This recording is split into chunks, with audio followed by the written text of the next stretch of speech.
Hello, congratulations on the purchase of your Puma. My name is Russ. I'm going to do an orientation video with you. Along with this email are a couple video links to some maintenance videos. I do encourage you to watch those as well. We have not washed this yet, so it is pretty dirty. It'll be cleaned before you pick it up. We're going to start with your orientation right here in the front. So I'll start with your tongue jack. You do have retract and extend right here, so nice and easy to use. If this were to fail for any reason, you have a tool in your compartment up there. You can take this cap off right here, and then you can manually crank this up or down. You do have a 20-pound propane tank on here, so just turn that to open the valve up to run your propane. You do have a battery right here. You can always add a second battery if you wanted to. Right down here, this is a battery shutoff. So if you were to turn that, that shuts all 12 volt off to your camper. Otherwise, turn that on. Now you have 12 volt running through your camper. You do need to have this in the on position in order to charge your battery. So through your power cord or your 7-way plug on your vehicle, that has to be on to charge your battery. You have stabilizers on all 4 corners, used just for stabilizing, not for leveling. So get the camper level first and then put those stabilizers down. Right here's your water heater. Water heater is gas or electric. You have an anode rod, so that means you have a metal tank. Instead of your tank corroding, this anode rod is going to corrode instead. So about 2 or 3 years you'll have to replace this. This is also your plug. So when you're ready to use this, put that plug in, tighten that up, have your water hooked up, and start filling your water heater. Right now your water heater is bypassed because you are winterized. So the first time you use this, you're going to hook a hose up to your city water connection. Go around to every faucet, your toilet, anywhere that runs water in the camper. Turn the valves on one at a time till all the antifreeze is out. Once all the antifreeze is out, put your anode rod in, tighten it up, and then on the back side of your water heater are 2 valves you're going to turn. They turn a quarter turn. Because this is bypass, you are unbypassing it by turning those 2 valves. So turn those valves and your water heater will start filling up. Once your water heater is full, you can turn it on. This turns the electric on right here, and there's a switch inside to turn the gas on. If you need to drain your water heater, just take the anode rod out, and it will drain right from here. This is electronic ignite, so all you have to do is make sure there's water in it and flip the switch. And I will show you where those bypass valves are inside the camper once we go inside. But the big thing is just make sure you get the antifreeze out of the system and then fill your water heater then. City water connection, this is used for full hookup camping, so you hook a hose up to that and then you have water pressure going throughout your camper from this hose. You do have an outdoor shower. You do need to run this outdoor shower to get the antifreeze out of there as well, so don't forget about that when you're de-winterizing. But you have hot and cold water there with a shower head. If you're rustic camping, you're going to fill your freshwater tank right here and then turn your water pump on. The water pump is going to draw from your freshwater tank, creating water pressure throughout your camper. So rustic camping, water pump. Full hookup camping, just a water hose. Do not turn your water pump on when you're using this. Right down here, if you pull that white handle, that's going to empty your freshwater tank. And then this is your furnace vent. It does get very hot, so try not to touch it or block it. Put anything in front of it that can melt. You have your stove vent right here, so if you turn the fan on above your stove, just make sure that this is popped open. That way it can vent outside. If you're not using it, then go ahead and close that up and keep the bugs out. You do have a 30 amp power cord right here. It just pulls out to 25 feet. When you're done with it, just push it back in there, close that up. I do recommend to use a 30 amp surge guard while you're camping. That help protect your camper from any surges. Right back here you have your wastewater. So you have a black tank, black handle, gray tank, gray handle. Black is your toilet, gray is your dirty sink and shower. So you're going to hook your wastewater hose up right here, pull that black handle first, let that empty out. Once that black tank is empty, then pull that gray. This dirty sink and shower water is going to help wash the black out of your hose. Once they're both empty, put that back on, close your valves, you're good to go. You do have low point drains right here. That's the lowest point in your water system. So if you want to empty the water out of your lines, just open those valves. It will drain right out from there. When you're done with your wastewater, you can take this cap off on the end, put your wastewater hose in there, put that cap back on, That keeps that hose out of your compartments. License plate goes here. This is input for cable or satellite. Some parks have cable service. You do have a spare tire on here. It's the same size as the tires that are on the camper. And then you are pre-wired for an observation or backup camera. That's where that would go. You do have electric awning on here with some lights, a couple outdoor speakers. Right here's a outlet. You have solid steps, very nice steps to have. You just have to make sure that your door is all the way open before you bring them up or down. So make sure your door is open. These just lift up into place. They'll snap right into here. Then you close your door on it, it's nice and secured. You need to adjust the legs, lift them up, or push on this to drop them down. Pull on the blue lever here, bring them back out. You do want to try to make sure that your steps are as level or as flush to your threshold as you can. Otherwise, if they're up too high, your screen door is going to hit right here, and the bottom of your door is going to hit right here. So just be careful of that. You don't want to damage your door. All right, and then your pass-through storage on this side. Well, it's not pass-through, sorry, your storage on this side. You do have your tire cover.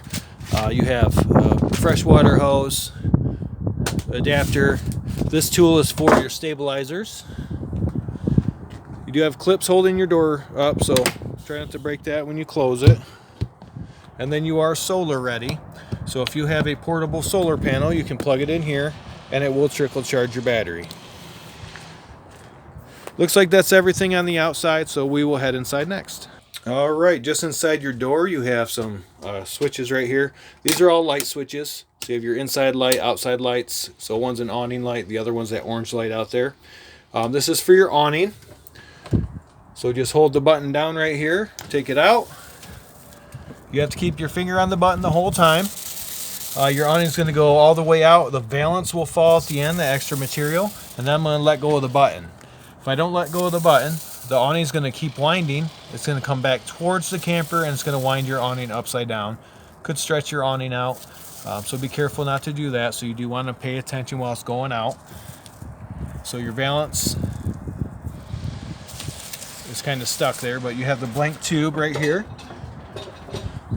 because this is a little bit wet. So there's your valance right there, and then the blank tube. So that's where I'm going to stop. So if I keep winding, it's going to keep going. It's going to end up coming back and stretching your awning out. So we don't want to do that. You can adjust the pitch on your awning. So both sides, right here on this bar, just pull this down. Just like that. So now you have a pitch on the awning so rain can go off one side. You just want to make sure this is back in the straight position before you bring your awning in.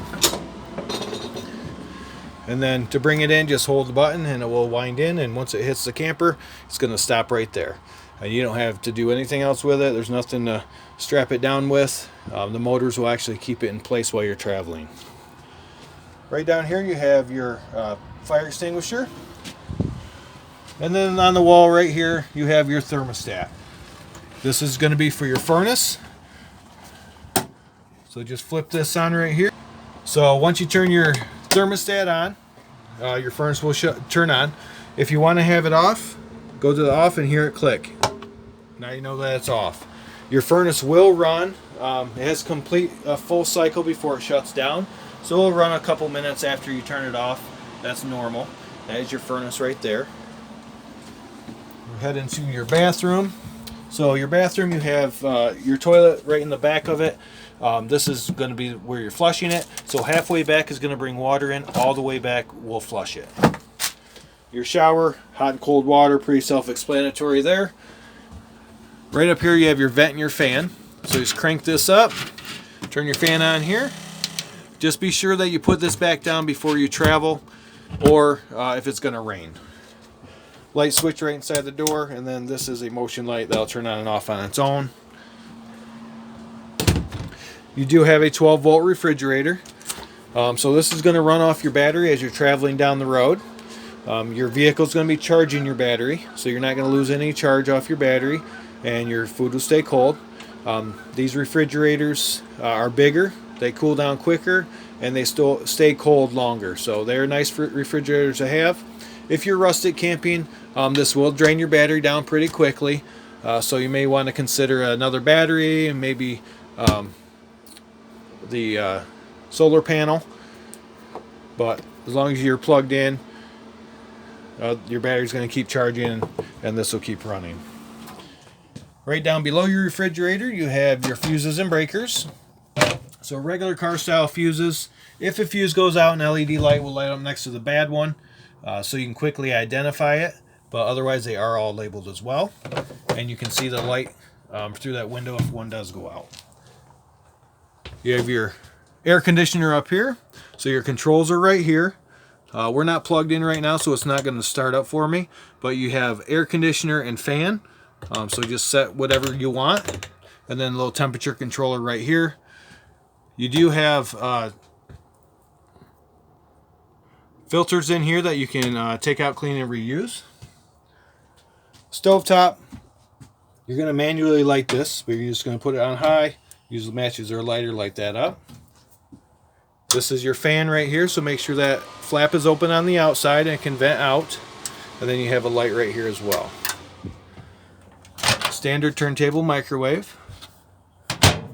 Your keys are right here on your sink. That's where they'll be when you pick up. You do have push button lights throughout, so just push in the center of it. There's a button. And then right here above your furnace is your control panel. So if you're rustic camping and you use that freshwater tank, just turn your water pump on right here. Once your water heater is full and you want to run it off of gas, you're going to turn it on right here. So this is the gas, outside is the electric. You can see how full your battery is. Freshwater tank, black tank, and gray tank. This shows galley. Galley will always read empty because you do not have two gray tanks. This is used in other campers as well, so that will always read empty. But as your tanks fill, these lights will light up. GFI reset there.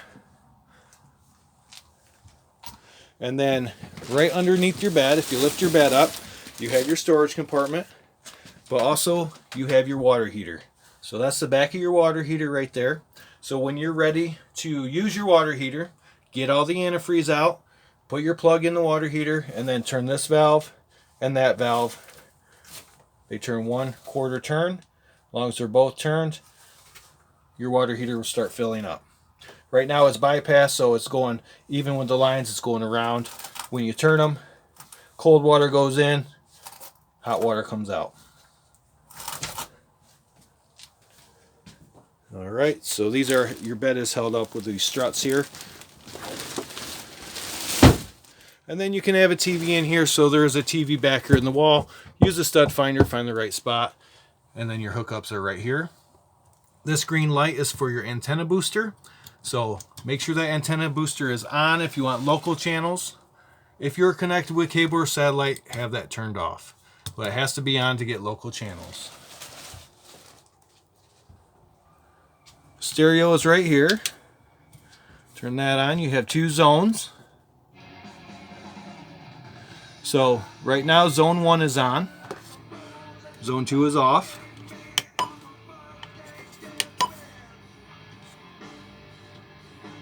So zone 2 is outside, zone 1 is inside. Go back to source here. You have Bluetooth, radio. There we go. So outside is on right now. Inside is on now. So you can run them both or however you want to do it. And then hold the source button down to turn it off. And it actually tells you goodbye. Your dinette does go into a bed if you want it to. Just remove this tabletop from the legs. It just pops off. The leg just pulls off from the floor. And then you're just going to lift this up to take it off of the bracket on the back. And then take the tabletop, set it on these ledges here, and then fill the void in with your cushions. All right, I believe that is everything in here. Hopefully this video helps. If you have any questions when you come pick up, we'll be happy to answer them for you. We do want to thank you for purchasing at TerryTown. We do appreciate your business, and congratulations.